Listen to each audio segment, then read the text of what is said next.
Welcome back, everybody. Today we're talking about camera gear. So if you have a rural property or if you enjoy making outdoor type videos, today I'm going to walk you through some of the solutions we found to create content outdoors in the elements, adverse conditions, wind, rain, snow, heat, cold. I'm going to talk about all the things we've learned about camera gear, what works best for us, and what might work best for you if you're going to try starting making some content yourself. So if you clicked on this video, chances are you're either a fan of this channel or you want to learn different ways to try to tell the stories you want to tell. So as you can imagine, there's a graph. I could try to sketch it for you, but to explain it briefly, if you have really good content telling a really interesting story, the quality of that video doesn't need to be great. The video quality, the audio quality, it can really be subpar. It can be filmed on an old shaky camcorder, and you'll get a lot of views, and a lot of people will be able to hear the story you want to tell. On the other side of that spectrum, if you're starting out, you're a little shaky, a little less confident, the higher the quality of your video and the higher the quality of that audio, the better chance somebody's going to stick around and watch that video. The way technology has evolved over the past decade, we'll say, it's easier than ever to create quality video, quality audio with just the cell phone you have in your hand. So I'm going to go through what we've used here on the channel. Just a little background. My family and I, we have filmed videos and posted them on YouTube pretty regularly now for the last little more than a year. And it's worked out great for us, but we've evolved in the equipment we use and our process over that period, and hopefully the audience has acknowledged it and appreciated it. So we'll walk you through where we started and where we're at now, because I think it's working really well for us. So if you want to dabble in video creation to any extent, I suggest highly that you start with what you have. And what you have is probably a cell phone, and this is being filmed on my cell phone. I carry it with me almost all the time, unfortunately. It's a modern Samsung phone. I'll try to put a caption down in the bottom of each clip to let you know which piece of equipment I'm using. So this is the onboard audio. So yeah, modern cell phones, great audio equalization built in, great video built in, and great stabilization. So really, if you have a modern cell phone, it's a great place to start for video creation. Sure, it's an exceptionally windy day. You can probably hear the birds chirping in the background. Really beautiful, but it's about 1 million degrees Fahrenheit and 100% humidity, so I'm not going to be moving around a lot in this video. But yeah, you can see kind of the quality you get just out of what you carry around all day. So I suggest you start with your cell phone if you're starting to learn how to make stories, because really, I think no matter what, unless you're a professional, the first 10, 20, 50 videos aren't going to be super compelling, and either way you're building up your audience at that point. But yeah, cell phone, great place to start. You can see in my background here, this is the camera I filmed the intro on. Really, the quality, it might be worse. It's really subjective. There are some parameters where you can actually judge audio and video quality, but yeah, this is the camera we'll talk about 2 cameras from now, but that's what I use to film the intro. And just so you get the gist of it, this is what the video looks like while I'm walking around. I don't have a gimbal or anything. I'm just walking around in my yard, talking to my phone. This is the audio you get on a windy day. I'm at the edge of a field. It's windy, it's hot, there's birds everywhere. Still pretty darn good footage, I think. Alright, so taking your cell phone out into the elements is probably all well and good, but cell phones nowadays are pretty expensive, and you probably rely on them for all kinds of other things. Maybe for work, keeping in touch with family. This cell phone, this is a Galaxy S23. I think they're about $700 if you were to buy one now. It's not the latest model, so $700. Wielding that around chainsaws and tractors, it's kind of big and capable of an awful lot, so it might not be the ideal thing once you start getting the hang of things and getting videos created. So you can see that the bulk of the bulk of the videos on this channel were created with a GoPro. Here I have the GoPro Hero 11 Black. It's a fantastic little piece of technology. This also isn't the most modern model. I think there's a Hero 12 Black now. And even some of the earlier videos on this channel were filmed with older models of the GoPros, and they all work great, but it is one of those scenarios where the most modern example is probably the best. So I just looked. These can be had for about $250, and they have a pretty fantastic internal microphone. They're waterproof as far as I'm concerned. They're bump proof. You're gonna struggle to break it unless you really throw it, run it over. And it's small. You can put it anywhere. I'll show you some accessories I have to mount it to the tractor, I've got something I can mount it to the brim of my hat, which is pretty cool. It's in the garage. But yeah, we'll walk you through that and why the GoPro might be a nice intermediate solution. Footage, fantastic. Gained tons of followers while using the GoPro. It's really all about the storytelling, but the equipment helps a lot. This is a nice kind of dedicated piece of equipment that you can film YouTube videos with. Like I said, the internal microphone's great, $250. If it gets wet, it is not great. So if you want to use this as more of like a production media camera, GoPro makes this thing called a media mod. This is, I think it's about $80. And the GoPro will sit in this. And this enables you to put an external microphone on this thing, take the audio to another level. But it loses its a lot of its waterproof capabilities. You should not get it wet once you're using the media mod. But if you want to use any type of external microphone, whether it be radio Bluetooth microphone or a standalone windsock type microphone I'm going to be using here, you're probably going to need the media mod. So $320 or closer to $400 if you get the most modern version. Great standalone solution for creating content outdoors in the elements. Batteries, they obviously last a little slower when it's cold out. Super hot today. I don't think you'll notice any degradation of the battery when it's super hot. Well, actually, that's not true. On this camera, I'm using the Sony. Battery can withstand quite a bit of heat. The GoPro, it's not the battery, but the hardware on this thing, the whatever is driving it. If it does get too hot, if you stay in the shade, not too bad, but if it runs at 4K or 8K for an extended period of time, it will just turn off. It'll say it's overheated. So something to think about, but you don't really want to be working or filming when it's that hot anyways. So this is the footage and audio from the GoPro Hero 11 Black. No external microphone yet.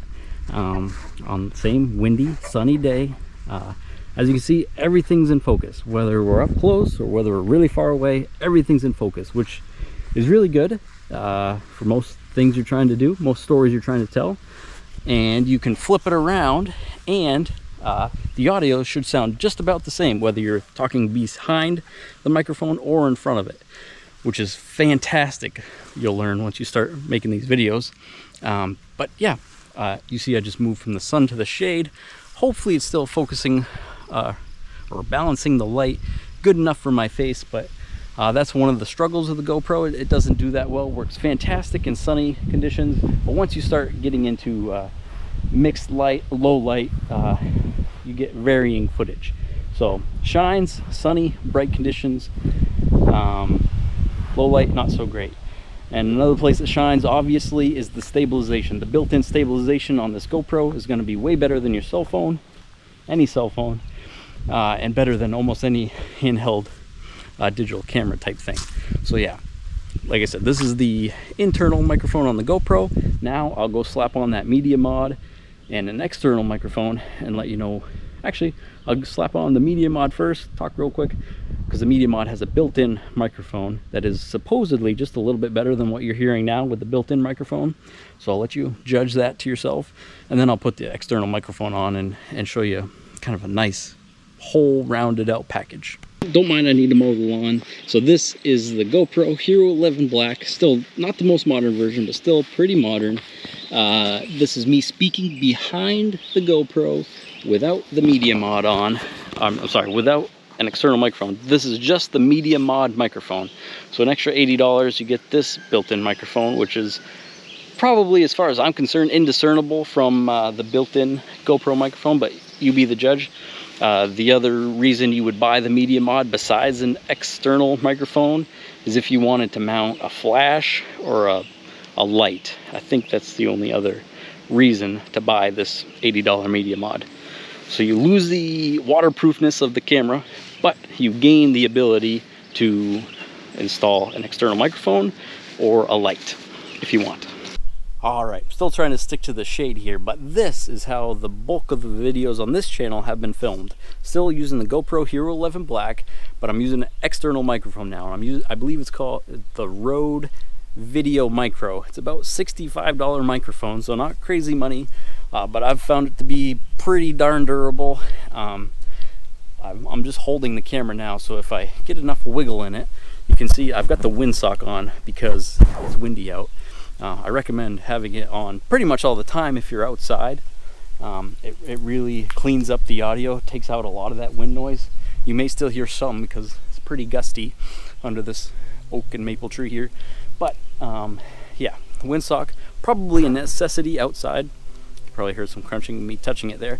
But yeah, this works good. The downfall of putting an external directional microphone on like this is that if I were to go behind the camera without cutting the clip, you probably can't hear me nearly as well right now. So a downfall, convenience thing for quality of audio. And if you guys have consumed any amount of media, whether it be TV, YouTube, anything like that, audio plays a pretty important role. I think there's fewer and far between videos that are really choppy, gurgled audio that you'll sit and watch nowadays, but it makes a huge difference. So a little bit of money can make a huge difference in this compact setup. All right, now's probably an appropriate time to start talking about some accessories. So to film anything in any kind of fashion, you're probably going to want to start with some tripods. So this is a cheaper tripod. I don't even know how much it was. It works perfectly adequate. It just doesn't get super high. You can, if you're in a super windy environment, you can tie a weight to it like most tripod has. And this one has my phone mount attached to it.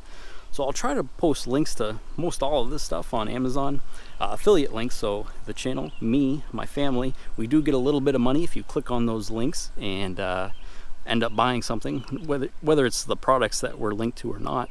That's just how Amazon affiliate links work. But yeah, perfectly good tripod to start with. It just doesn't set up super tall and isn't as sturdy as you can probably tell. This is a more expensive tripod. I don't remember how much it cost, but like I said, I'll link it. It's a Manfrotto. I didn't buy this for YouTube. I bought this for a separate videography business I had going. But yeah, you're gonna need some camera gear. And then as far as the GoPro goes, there's all kinds of cheap or relatively cheap accessories. This I believe is called a Gumby. It's just got 4 bendable legs that you can attach to just about anything. You can put it vertical, sideways, upside down. I think I used this most to mount to the ROPS on the tractor, so you can see what's going on in front of me or behind me when I'm pulling the box blade or the brush hog or something. That's pretty cool. But I guess in a pinch you can mount this right to the head of the tripod and just use your GoPro like that. So yeah, the Gumby, I think that's what it's called. And then the GoPro comes with a number of sticky mounts you can put on your forestry helmet. That's what I've done in the past. But this one will mount on the brim of a hat. It's pretty cool as long as your hat's snug enough. This works pretty cool to get a perspective. I'm not hardcore enough to wear like the chest rig. I do have one, but I've never used it. Well, I've used it once, not for YouTube, but yeah, all kinds of relatively inexpensive accessories you'll probably get sucked into once you start this YouTube thing. But next we'll talk about the main camera that I use nowadays, and I'll talk to you why I bought it. So the GoPro, fantastic for just about everything, but it does not work well in low light. So and everything's in focus, so you can't get any kind of depth of field or bokeh in the background even if you try. So what I did, I went ahead and upgraded, so-called upgrade, to a more modern solution. This is a Sony ZV-1 Mark II. I've had a lot of luck with Sony products in the past. This one has great reviews. You can see the model right there. And yeah, it's kind of designed for vloggers, so YouTube type stuff, it shines. So I can turn it on for you. This one, a little more expensive. This is $900. So this GoPro I'm using, and the more modern ones, they have a screen on the front and the back. This digital camera, it's got the screen. You can see what's going on here. It works pretty slick if you're standing in front of it. But yeah, I mount the same Rode Video Mic Pro. This has a better onboard microphone than the GoPro, and it's got all kinds of options. pros with this: better quality footage, better audio equalization, so you have to do less work in post-processing. It works pretty slick, but like I said, more expensive. Did I say that? It's about $900. So yeah, battery lasts quite a while, and this one's got a zoom. GoPro's got no zoom. If you want to zoom with this thing, it works pretty smoothly. It's got, I don't know if I can focus, optical and then digital zoom. So while trying to tell your story, you got something else in the background, a chicken you want to point to, you can zoom in on it. So that's not something you can do with the GoPro. You can do digitally with your cell phone, but yeah, that's the next step up. So cell phone, that's going to be, I don't know, $500 to $1,200 nowadays. GoPro, you can get the nice package for kind of $250 to $500, depending on how you want to outfit it, and kind of a modern digital camera, you're getting close to $1,000. So like I said, the stabilization isn't nearly as good on this thing as it is on your cell phone or the GoPro, but you can film in low light. I think that's where we're going next. So it's one thing to film the content, it's another thing to kind of produce it. If you can do one drawn out clip like this one that's been almost 5 minutes, you can obviously just post that and do fine. But if you want to do any kind of editing, you're going to need some video post-processing software. So that's what we're going to talk about next year. So if you got any interest in starting your own type of outdoor-centric YouTube channel, chances are you might enjoy this one. If you couldn't tell by now, we've got the chickens, we've got a compact tractor, we've got a sawmill in the background. We do all that kind of outdoor-centric, family first, moving towards self-reliance type stuff that you might find some interest in. So please consider subscribing if you haven't already. It means a lot to me, and it means a lot to the channel. But before we move on to the next camera, the one I'm filming on here, don't get rid of that GoPro if you had moved up to that step. The GoPro is still an integral part of our channel and the operation. We mount it on our hats, we can mount it on a helmet, mount it on the truck, mount it on the tractor. A lot of cool angles that offer a unique perspective that the viewers thoroughly enjoy, that you can't really capture any other way. So the GoPro, certainly a tool in your arsenal if you're doing any kind of outdoor type work. This one I'm talking about here, if it rains, it'll get ruined pretty quick. So this is a fair weather camera. We've snuck in out of the heat, out of the humidity, and it's nice in here, but a setting like this is where a GoPro type camera would really struggle. These are just the built-in ceiling lights in my office. There's no external lights. If you really want to get into a fancy production, you're going to need directional lights and things like that to get rid of the shadow from my hat and whatnot, but that's not what we're worried about here. We're indoors to show you that this is where the Sony camera can really shine. It accounts for a lot of that low light stuff and can balance the audio a lot better. I've still got the external mic with the windsock. Don't need the windsock inside, but still on there. No harm, no foul. But yeah, the last thing you'll need is some post-processing software. Like I said, if you do one extended clip, sure, you can just post that from your phone, no problem. There are a lot of free options on your phone to start clipping videos and adding audio and things like that. It's just, for me anyways, it's super cumbersome. If you do have the opportunity to set up some kind of workstation, a laptop of sorts, things will get a lot easier for you. And if you're like me, if it's not easy, you're not going to do it. And as some of you may have noticed recently, even if it is easy, you're probably going to choose not to do it from time to time. So if you can get a nice quiet office set up, most of us are working type folk. We have jobs, we have families. So we end up doing this YouTube stuff for fun at night, really early in the morning. So quiet space goes a long way. There are all kinds of free options for photo processing or video processing software, and I can't speak to any of those because I'm just not familiar with them. I have used Adobe Premiere Pro for the last decade or more for other reasons, on and off. So I still use Adobe Premiere Pro. There's a learning curve no matter what platform you decide to use. So once you figure out one, you're probably going to want to stick with it. This one does have a cost associated with it. I think it's about $30 a month, which if you are going to try and turn this YouTube thing into a business type deal, that's just a drop in the bucket. But yeah, learning curve. Probably need a laptop or desktop of sorts to try and put these videos together. And once you get a bunch of them, you're going to realize that this even HD or 4K or 8K video footage takes up a lot of room. And if you don't want to delete it all, after each sitting, you're probably going to need some larger hard drives. So we've got some external hard drives sitting around, mixed up. Those are relatively cheap. Storage is cheap nowadays, so there's all kinds of things. Once you get into it, you'll learn that you probably need all kinds of stuff you didn't think about to start, but hopefully I covered quite a few of them here in this video. So hopefully that message was clear. Unless you've really got the money burning a hole in your pocket, there's no need to go out and spend a bunch of money on fancy equipment to start off. I'd say just start making videos.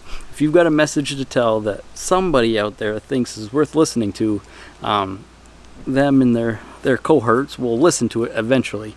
The YouTube algorithm's a different beast that we'll talk about in a separate video, but eventually they'll hear you, and it's very well worth it. I guess I can share just as an anecdote, so if you add up all those equipment costs I detailed in this video, our small channel that we've been doing part-time for a little more than a year now has recouped all those costs and then some. So if your only goal is to pay for your camera gear, I think you can get there quicker than you think, especially if you put quite a bit of effort into it. But yeah, that's just our experience, so take it with a grain of salt. I really appreciate you all watching, appreciate you all subscribing, and we'll see you soon at the next one. So take care.